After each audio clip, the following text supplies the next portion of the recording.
presentation of ThinkTech Hawaii is made possible by Hawaiian Electric Company and its affiliates. Maui Electric on Maui and Hawaii Electric Light Company on Hawaii Island are deeply committed to the communities they serve. Galen Ho, the Senior Executive at BAE Systems, a global defense, security, and aerospace company. The High-Tech Development Corporation, the state's leading technology agency attached to the Department of Business, Economic Development, and Tourism. Castle and Cook Hawaii, for the time-honored legacy that stands for more than 160 years and revolves around this nation's investment in Hawaii, creating communities and providing for the needs of our state. Hawaii Gas, formerly the Gas Company, a component of the Liquefied Natural Gas Initiative, helping Hawaii achieve transition to clean energy and a better energy future. Collateral Analytics, a Hawaii-based tech company powering the real estate industry with greater and faster access to the tools and data needed to better inform property and investment decisions.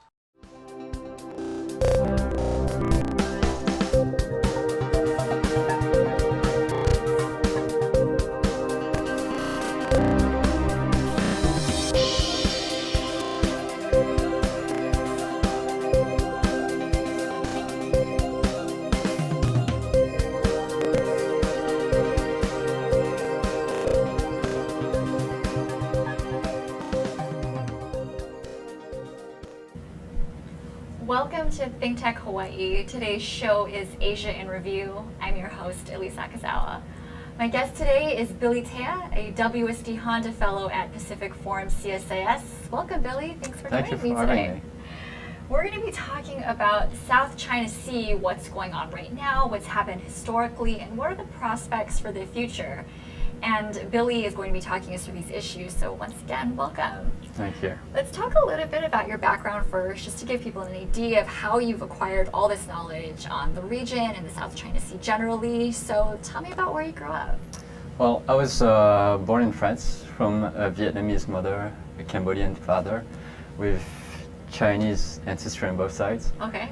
It was because of the war in both Vietnam and Cambodia that my parents were refugees at the border, and that's where we met.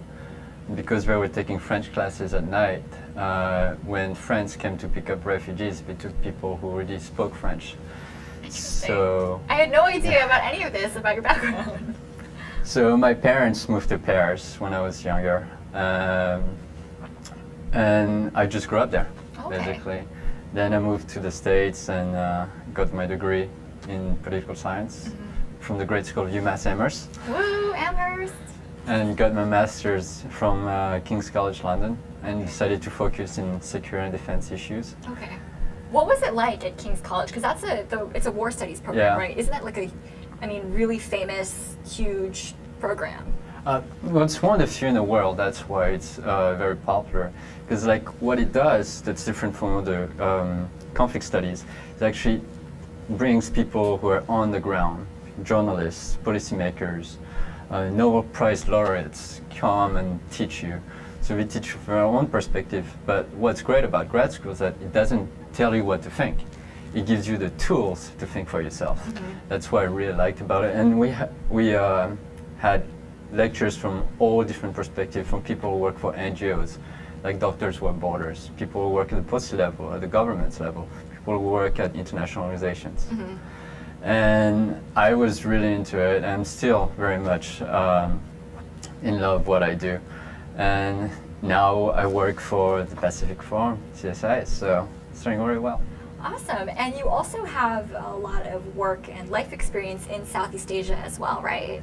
Yeah, well, basically, by my junior year of college, I wanted to have experience on the field about what conflict does to people, societies. Because I grew up with it, and so I wanted to know more. And so I decided to go volunteer at the Myanmar-Thailand border to work with political refugees. And from How did you get into that program to begin with? I feel like that's something that a lot of people want to do, but that's not necessarily the easiest thing to get on the ground and actually go for it. Stalking people on the internet. It's really what it comes down to. It's like I kept sending emails like, I really wanted this program and I'm very interested. I have the background knowledge, the theoretical. I just want to see how is it on the ground. and I wanted to work with a political organization, and I was very fortunate to work with Burmese political prisoners.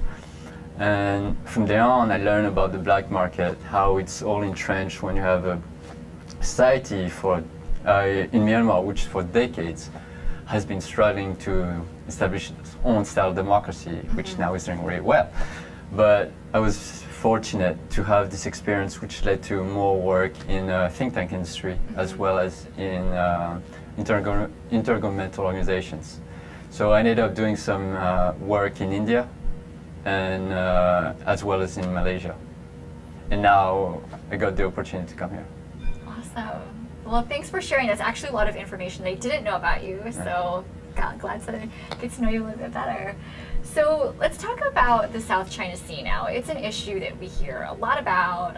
It's really popular in the media. You know, conflicts in the South China Sea. These countries are fighting with each other. Give me a basic overview of what is going on. What is the problem in the South China Sea?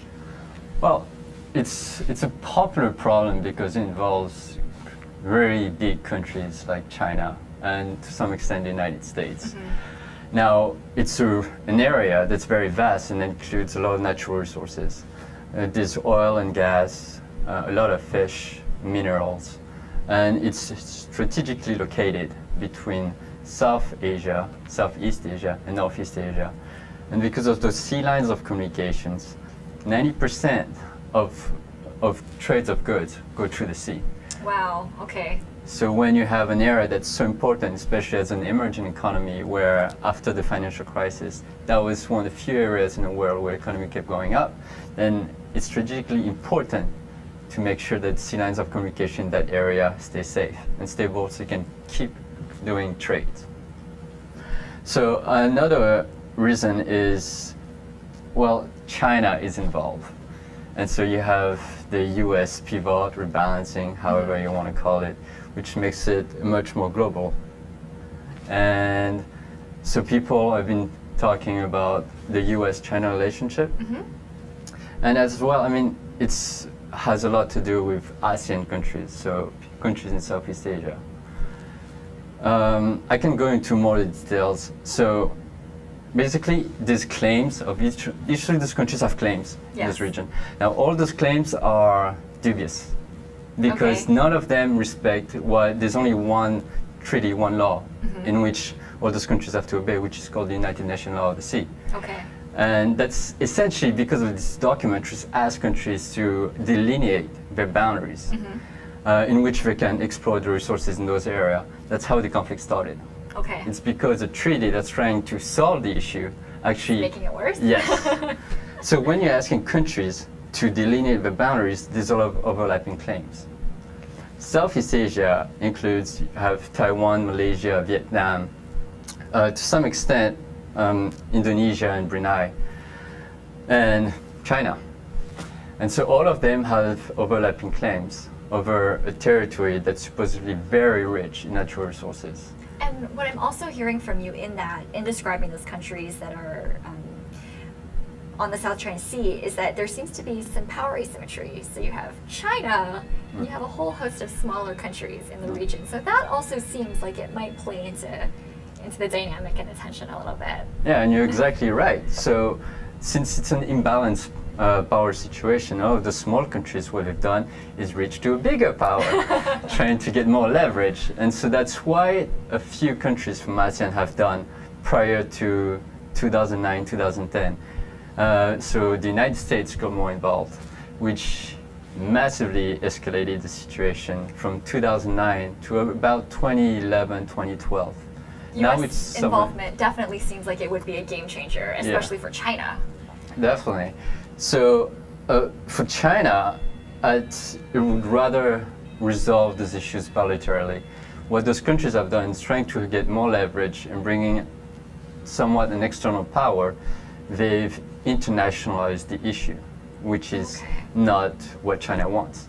China believes that, like Southeast Asia especially, are direct neighbors, land neighbors, and so it's like a family, as an Asian family, and they rather solve the issue within the family than bring someone else. Okay, that actually makes quite a bit of sense. So I think I understand a little bit more. So would you be able to just quickly run down the list of countries who have claims in the South China Sea again? Okay, so you have two main body of islands, the Parcel Islands, which are more in the north, and the Spratly Islands, which are a little bit more center. The Parcel Islands have been taken over by the Chinese from the Vietnamese. The Vietnamese still claims that the Parcel Islands are still theirs, and they also claim part of the Spratly Islands. Okay. Indonesia has only one small island, which is really at the east of it. Well, but the difference between claimants is countries have good relationship with China. For example, Malaysia, Indonesia, and Brunei. When there's not much altercation at sea, because we have a good entente, they don't have any of the problems that Vietnam and the Philippines have with China when it comes to natural resources exploration, exploitation, as well as fisheries. So in the case of Vietnam and the Philippines, what happened is Vietnam asked the United States to get more involved to international issues. So that really displeased China. And the Philippines, on top of that, tried to call that area of the sea that's close to their borders, called the West Philippine Sea, which was then retaken by a US diplomat. Okay. So somewhat legitimizing the claim, which means that they were taking a side, which also displeased China. What a drama. And so all those claims overlap one over the other. I mean, that's when the United Nations Law of the Sea was created. It was created trying to ease that those kind of situations, but really just made it worse because you have 4 or 5 overlapping claims, and how do you delineate those borders? So at the end of the day, you can't really use the law. So you shouldn't use the law to solve this issue. You should use basically a political system, have an agreement within countries. But that discuss later on. We definitely will come back to that later on.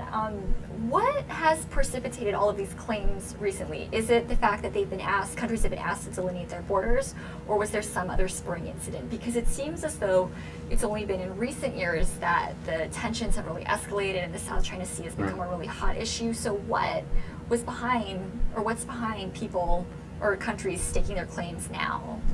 Well, really started in 2009 when the United Nations had this deadline in which countries had to pass their delimitation of continental shelf. Okay.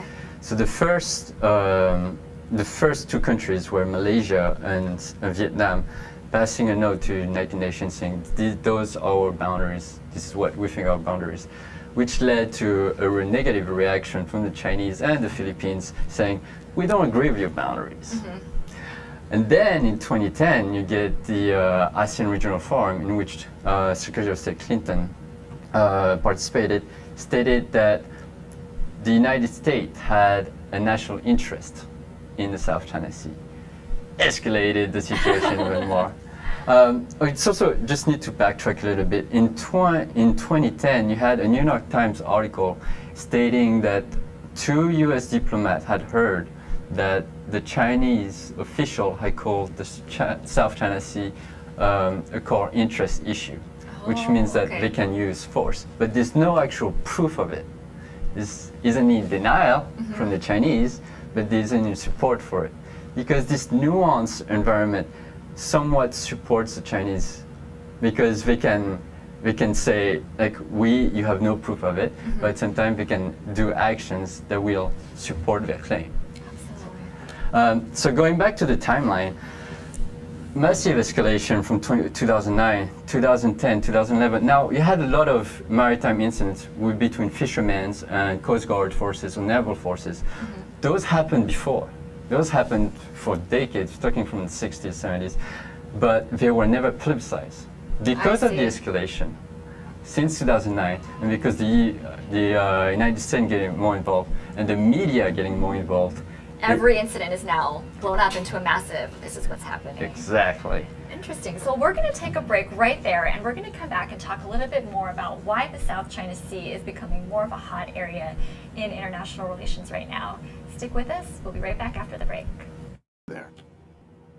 Aloha, I'm Jay Fidel. I want to tell you about our program this month. We're doing a lunch and panel program at the Plaza Club with the Hawaii Venture Capital Association and ThinkTech about China. It's Don't Be Afraid to Send Your Kid or CEO to China. Stories of daring do and of life, liberty, and the pursuit of happiness in the People's Republic. We want to introduce you to some people who have lived in China and show you that life in China is not so bad. It's not all about corruption and environmental degradation and lack of civil or human rights. It's not like that. And we want to have them tell you their day-to-day stories about how they've lived there. So our moderator is Larry Foster. He has taught law in China, and he has been practicing law in China for a firm in Shanghai. His wife, Brenda Foster, is on the panel. She has been the president of the American Chamber of Commerce in Shanghai. We have Russell Liu. He's an attorney practicing with Shepard Mullen in Beijing for quite some time. Shackley Ruffetto, a circuit court judge from Maui, who after retiring went to China so he could teach judicial process there. And Nikki Shishido, who has worked for DBED, the Department of Business, Economic Development and Tourism of the state of Hawaii, in Beijing for some time. All these people have had the experience of living on the ground in China. We want to have them tell their stories to you. So maybe this will encourage you to send your kid or CEO to China. So if you're interested in this program, which ought to be very interesting, come down on August 22nd. You can sign up at hvca.org. I'm Jay Fidel. Mahalo. We'll see you there. Welcome back to ThinkTech Hawaii. Today's program is Asia in Review. We're talking about conflicts in the South China Sea, and my guest today is Billy Tea from Pacific Forum. Thanks again for joining us, Billy. Thanks again for having me.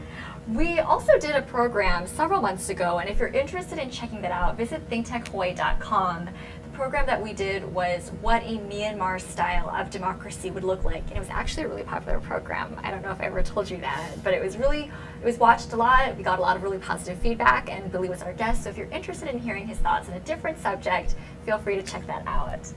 So let's pick up where we left off in South China Sea. Did you want to get into how ASEAN is not managing the conflict as well as it could? Well, you're right, once again. The fact that ASEAN was unable to manage the situation well led to an escalation. What ASEAN did back in early 2000 is to come up with a declaration of code of conduct, which basically stated that there's a prohibition of use of force, the exercise of self-restraint, promoting cooperation and consultation. Now, a lot of what ASEAN does is talk. So there was no actual reinforcement of those policies. Okay. And when there's a lack of reinforcement, then when a conflict arises, there's no enforcement mechanism. Exactly. So can you explain to our viewers who might not be so familiar with ASEAN, how does the decision-making process in ASEAN work? Is it a body that has a lot of authority but no military? Is it a consensus-based organization? Would you be able to explain a little bit about that? Well, ASEAN is just a group of 10 countries all together making decisions. All of them have to agree when anything is made. So it's not a majority rules type of thing, it's a everyone's got to be on board or there's no action? Exactly. Okay. But at the same time, it's, because those are most of them are all colonies.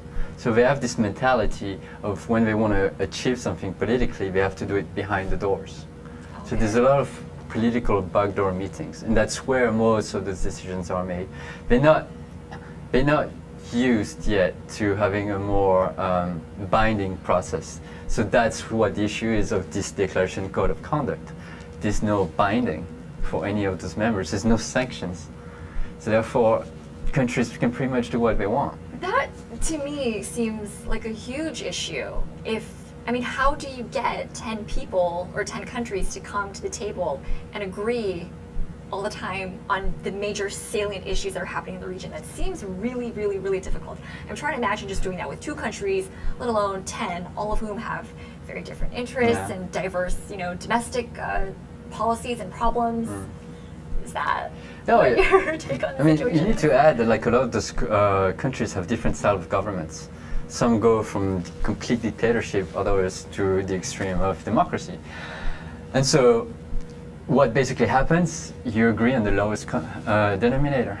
And so that's why what the Declaration of Code of Conduct states is exercise self-restraint. How do you define that? And I'm sure my definition of self-restraint is probably very different than your definition. Yeah. And yeah, that seems like it could pose a lot of problems. So each countries have somewhat their own interpretation. That's actually a very similar issue with the United Law of the Sea when you talk about boundaries. All of those countries have sketchy claims because they measure differently.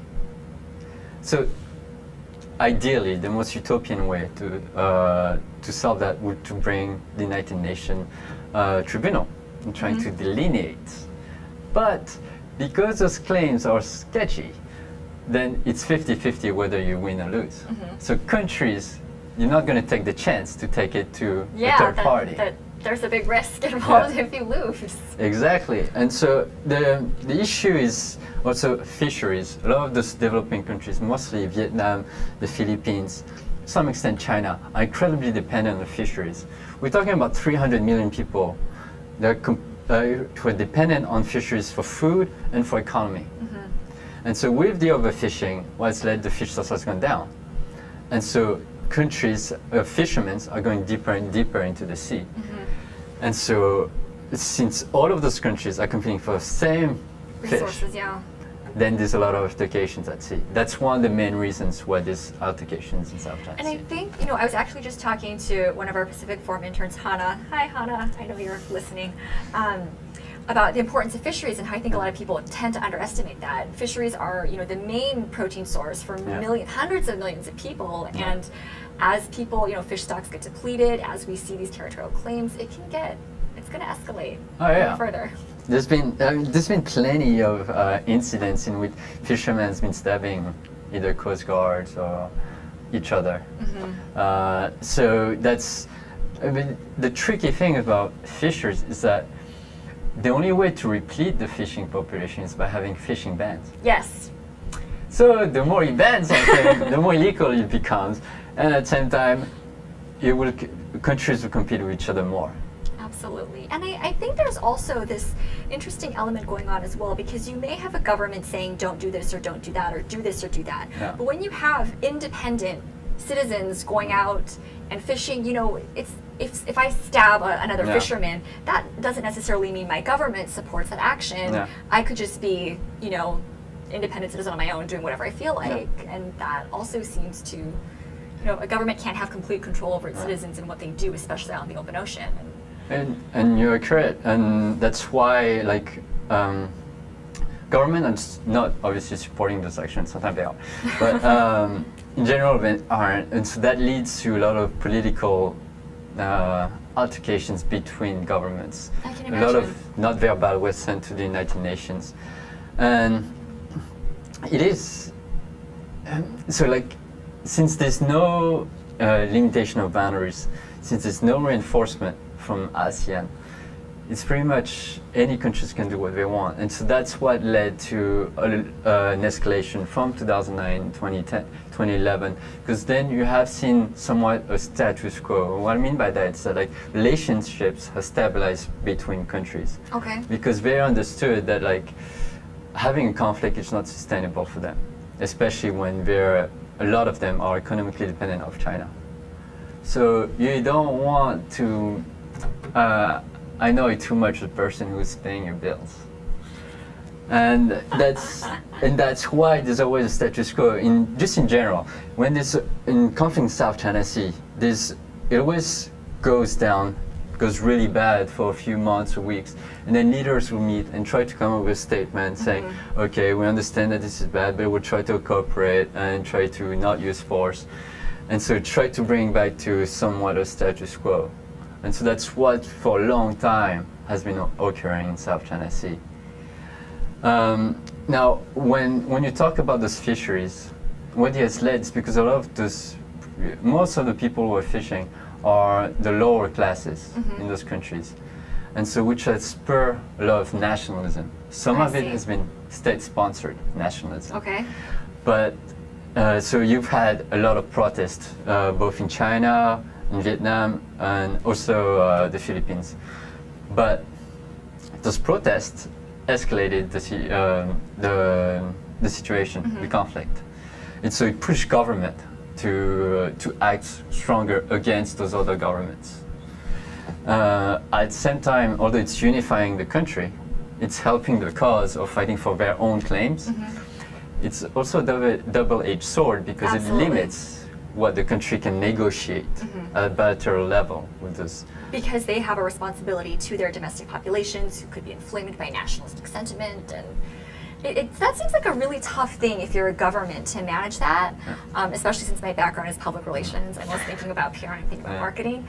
That seems like a tough thing to manage because on one hand, you definitely do want your citizens to be, have a sense of national pride and to want to fight for your claims. But at the same time, you don't want them to, for lack of a better term, go rogue and, do things that will cause international incidents with other countries and then make your job harder. And I can really understand your point about, in bilateral negotiations, you'll really have to strike a balance between, being forceful and trying to get what you want, but at the same time, not give too much away because you're going to have a really unhappy domestic population.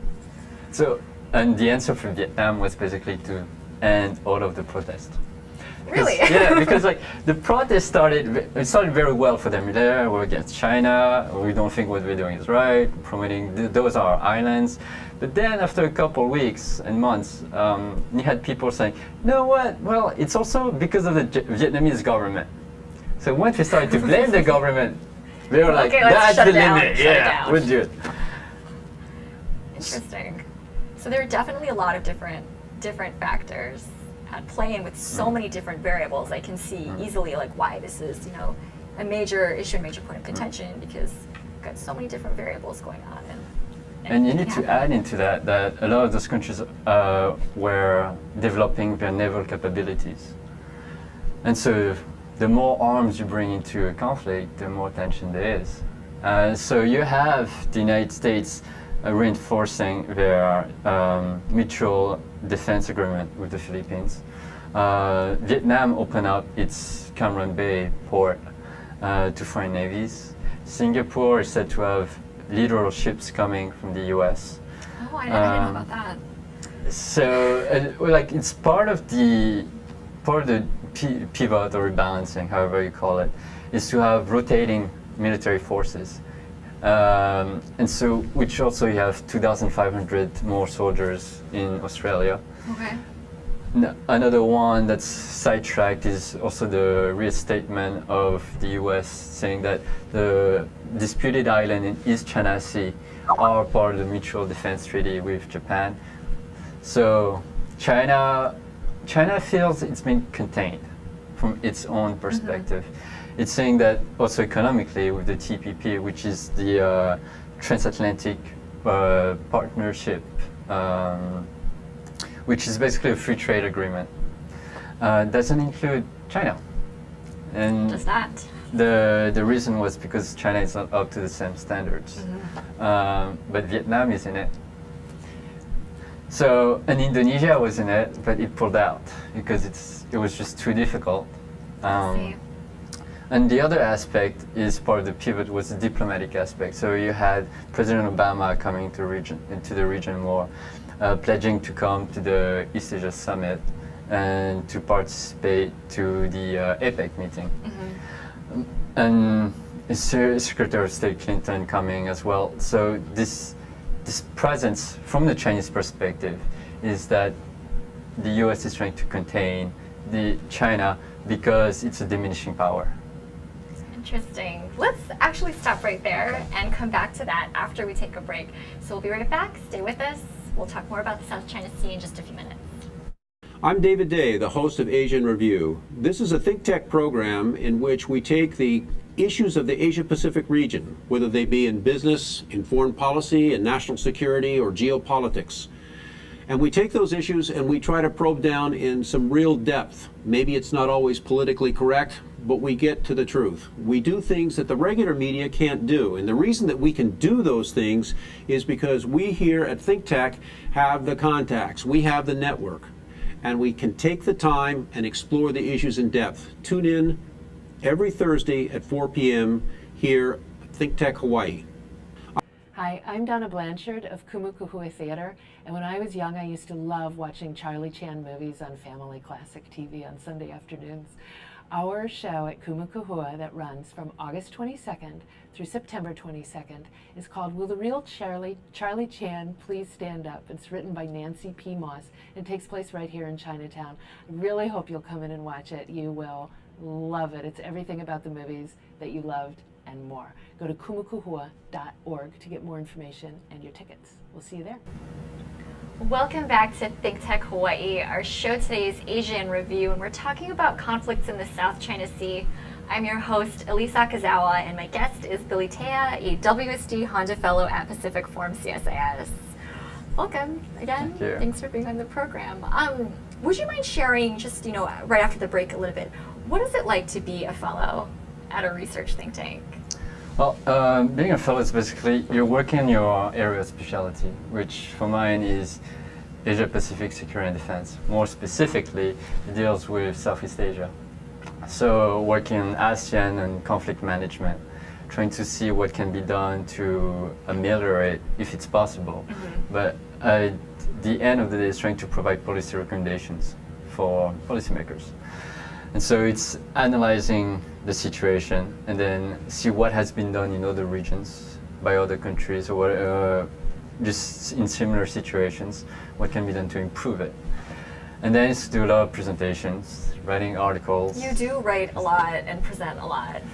Well, that's the only way you can spread your ideas, right? So that's basically what I do at Pacific Forum, aside from all the work going to conferences.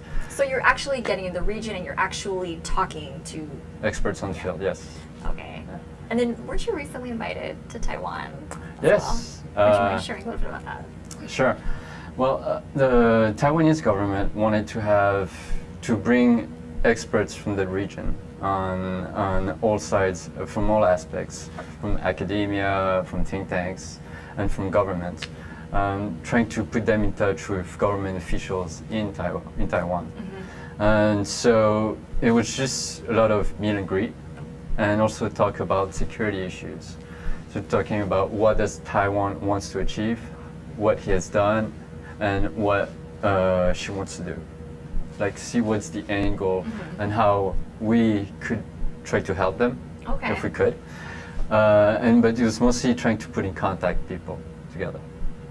Right. So it was a great trip, and there was a lot of visiting of beautiful parks and a lot of great food. We ate a lot. Really? I'm excited. I'm excited to go to Taiwan and eat a lot. Yeah, we had 14-course meals. That was really hard. The I first don't 2 know days. if I can handle that. That was really hard.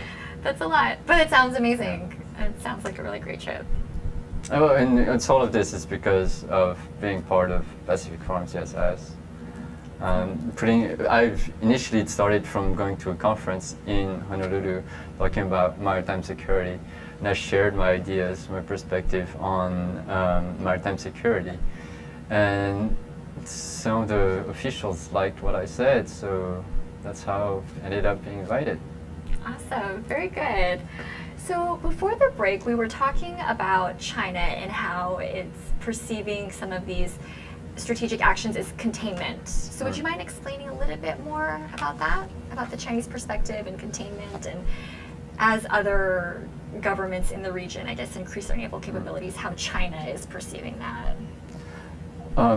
And the United States also, says that it's promoting freedom of navigation, securing the sea lines of communications because of trades. And so part of the pivot, so there's three aspects to the pivot. One is the military one, which has been to reinforce treaties with the Philippines, enhancing their capabilities. The other one is the economic one, so mostly through the TPP, Trans-Pacific Partnership. Sorry. And the third one is the diplomatic aspect, being present in the region by coming to meetings and getting in touch with the officials. For the Chinese, now when this, from their perspective, they see that the US is a diminishing power. As a diminishing power, they're trying to hold on to as much power as they can. And so trying to get in touch with other countries in the region and to counterbalance China, specifically in the South China Sea.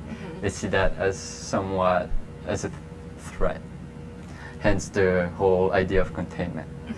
The Chinese think that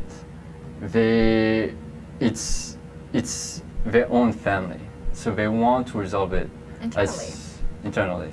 And to be fair, if you look at China has about 16 land boundaries issues all around its whole country, and it has resolved all of them, almost all of them, but it has been quite, some say, generous with where to put the boundaries. Generous in China's favor? No, Okay. in the other country's favor. Okay. So there's a lot of speculation, especially from experts on the field who are against China. I think that the fact that the US is involved is good because China won't be able to bully the smaller countries. Yes.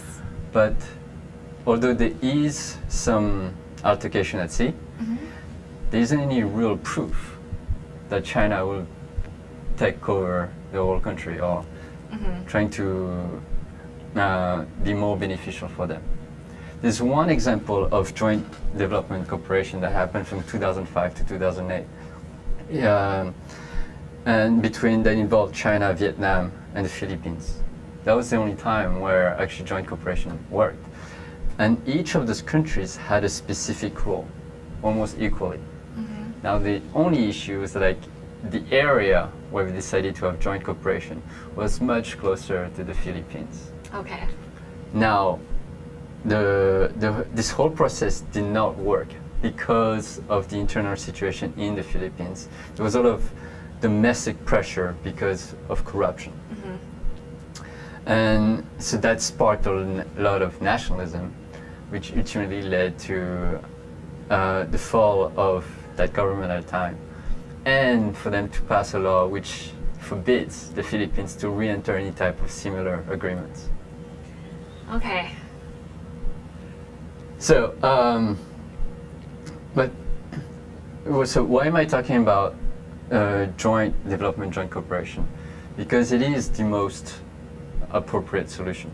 Okay. There is a precedence for it. One example is that I earlier stated that there was escalation in conflict from 2009 to 2011, 2012. It's because originally the two countries were bringing a lot of trouble in the South China Sea were Vietnam and the Philippines. Now it's mostly just the Philippines staying on their own. But Vietnam has reached an agreement with China. It's called a 6-point treaty that was signed in June 2011. Okay. And so what it does, it just basically it builds a hotline between China and Vietnam directly. And they recently just came up with a joint cooperation agreement in the Gulf of Tonkin, and in which they'll be sharing both the costs and the resources equally. Okay. That's positive. Exactly. So there's a lot of precedents within Vietnam, Thailand, and Cambodia about joint cooperation in the region. That is a possible outcome. However, you need to have an environment that promotes cooperation. The way as it was. That seems like a difficult ask, to create an environment that facilitates cooperation. It doesn't seem that easy from a policy perspective. And yes, you're right. So the only way you can really promote an environment is to make those countries work together on common issues, which for them would be natural disasters. That's definitely something I feel like we talk a lot about in the region is HADR and how can we develop jointly these capabilities.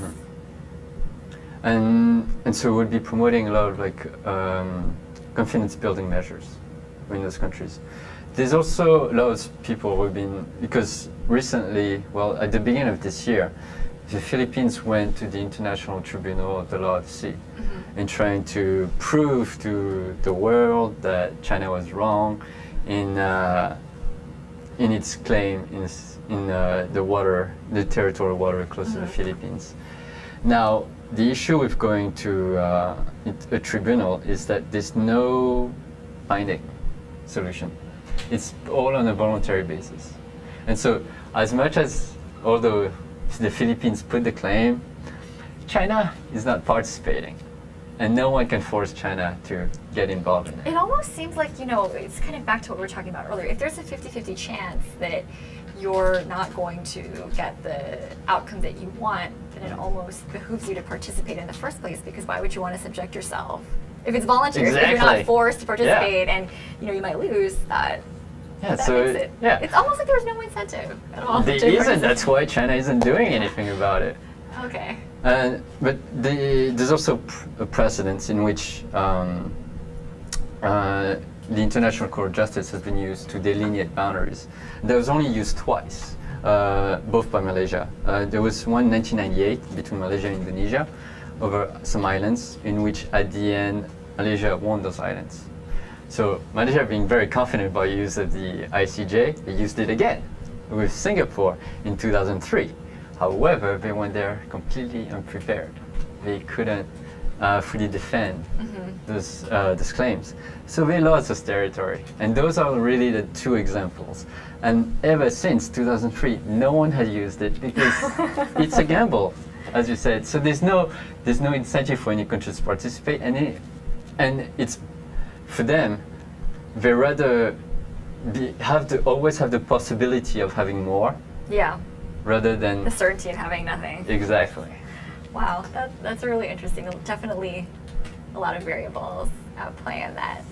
So what do you think an appropriate role for the United States is? I know we're going to be talking about solutions a little bit later on in the program, but just what do you think is an appropriate role for the U.S. in the region and in the South China Sea? I mean, I think a lot of people would argue that it's really important that the U.S. presence is there, that it does provide a balance to smaller countries in the region, especially when they're going up against China.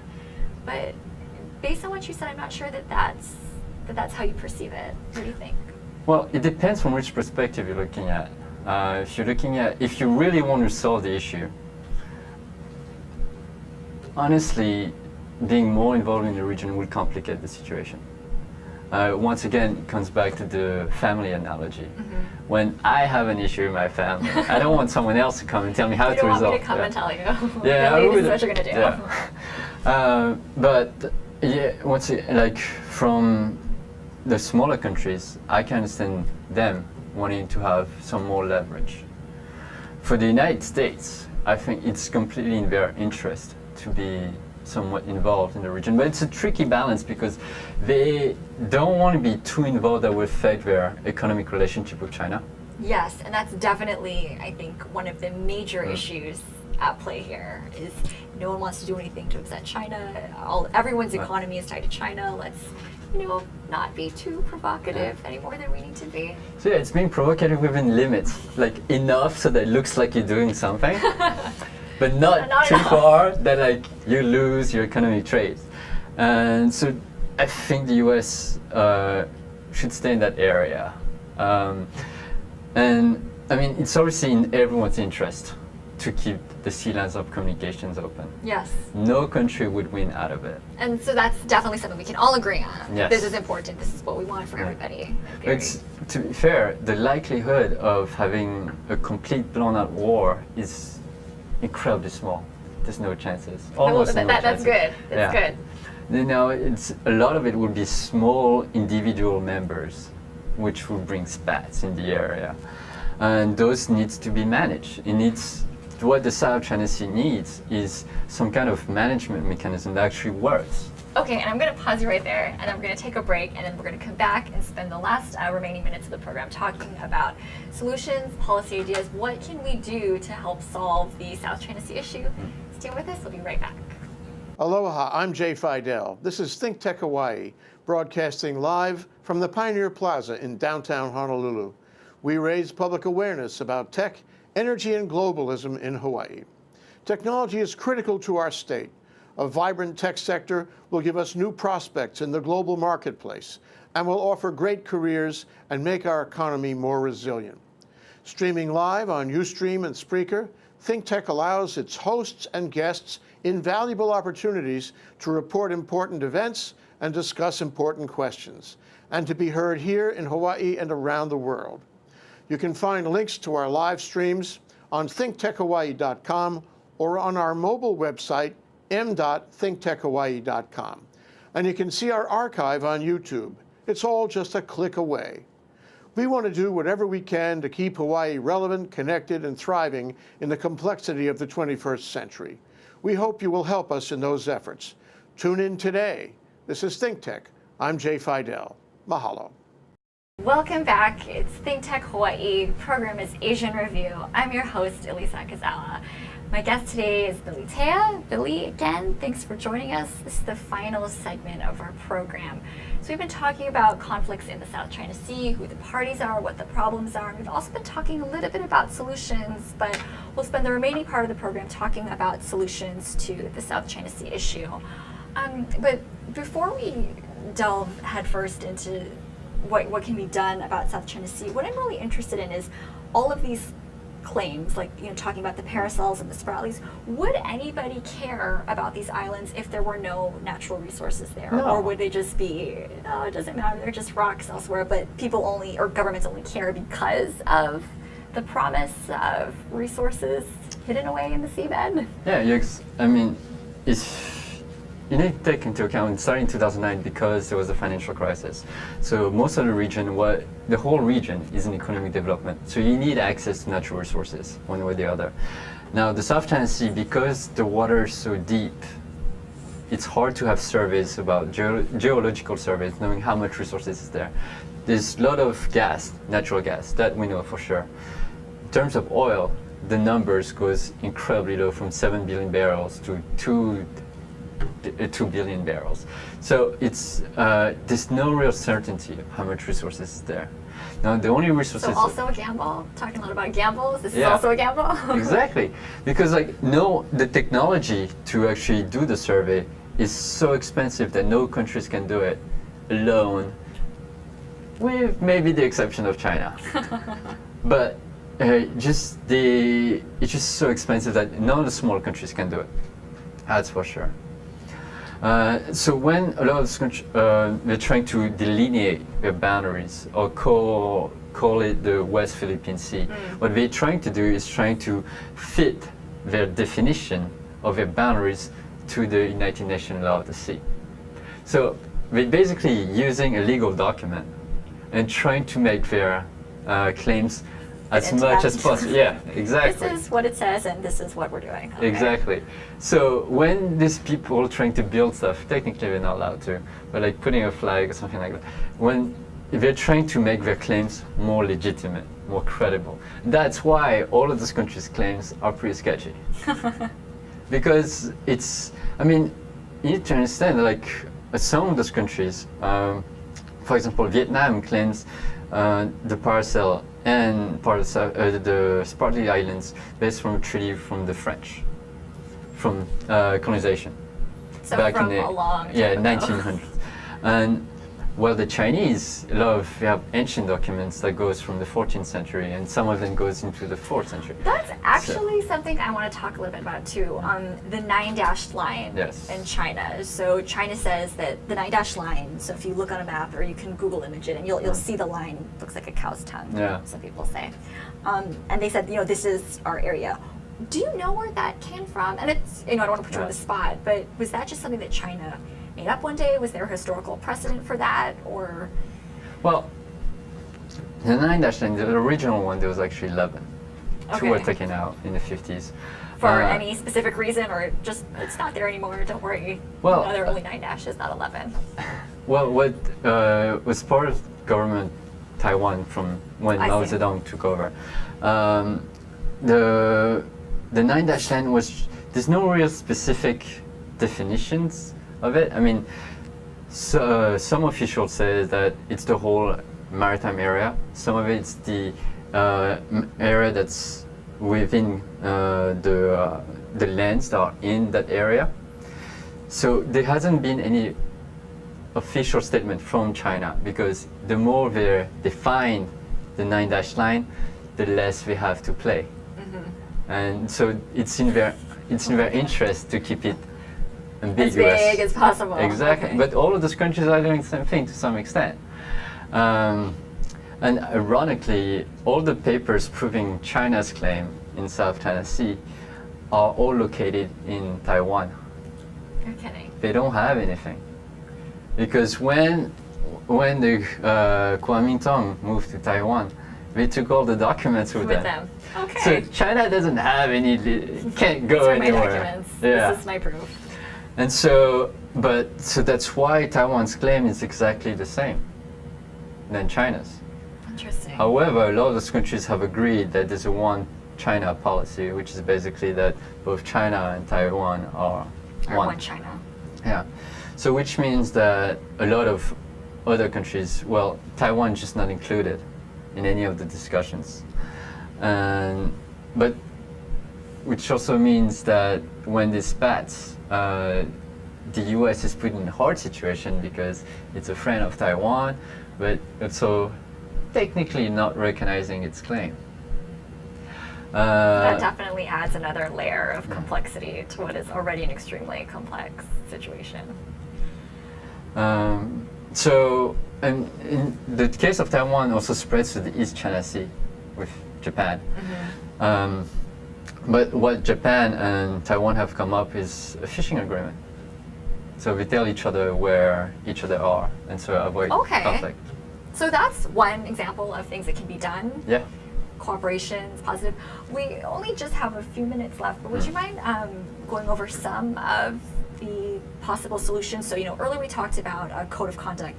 Is that still on the table? Do you think a code of conduct would do anything if there's no actual enforcement mechanisms or a different way we could look at this program? And for ASEAN to be successful in managing the conflict in South China Sea, it needs to have teeth. It needs to be able to sanction people, which at the point where it is right now, it just doesn't have the capabilities because of basically a lack of ASEAN's members of ASEAN's to let one country take a lead. So when you have to make everyone agree before anything happens, nothing happens really.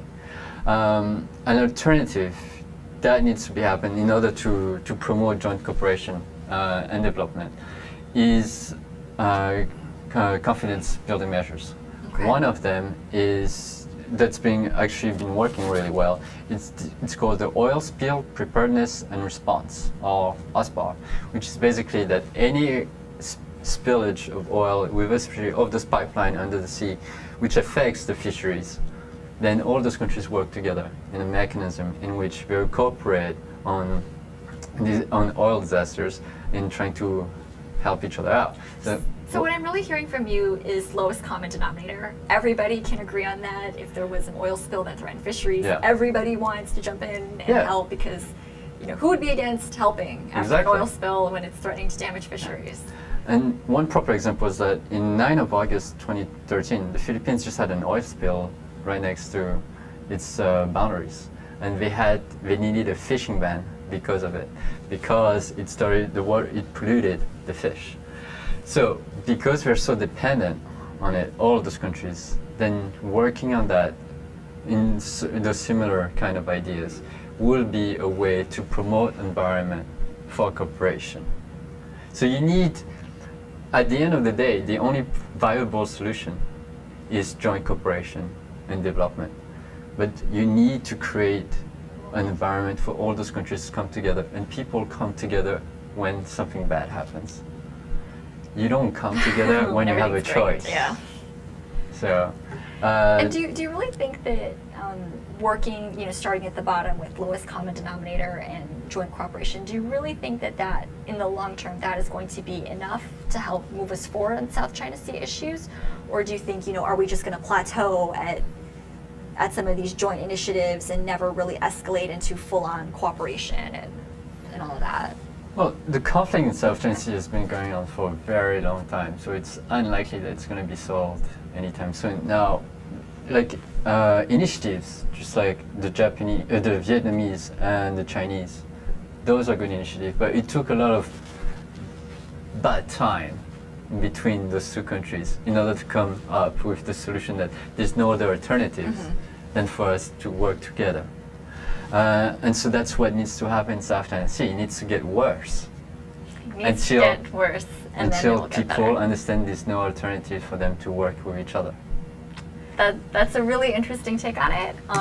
That's all the time we have for this program. So thank you so much for being here with me on this program, for talking about South China Sea, showing your expertise. I really enjoyed having you as guest. Thanks, Billy. Well, thank you, and thank you for being the last guest of your show. Yeah, thanks, Billy. As I mentioned earlier in the program, this is my second time interviewing Billy Tea. We also did an extremely popular program on what would a Myanmar style of democracy look like. You can view that at ThinkTechHawaii.com's archives and see that program, as well as all of ThinkTech's previous programs. So thank you so much for joining us. Have a really great night.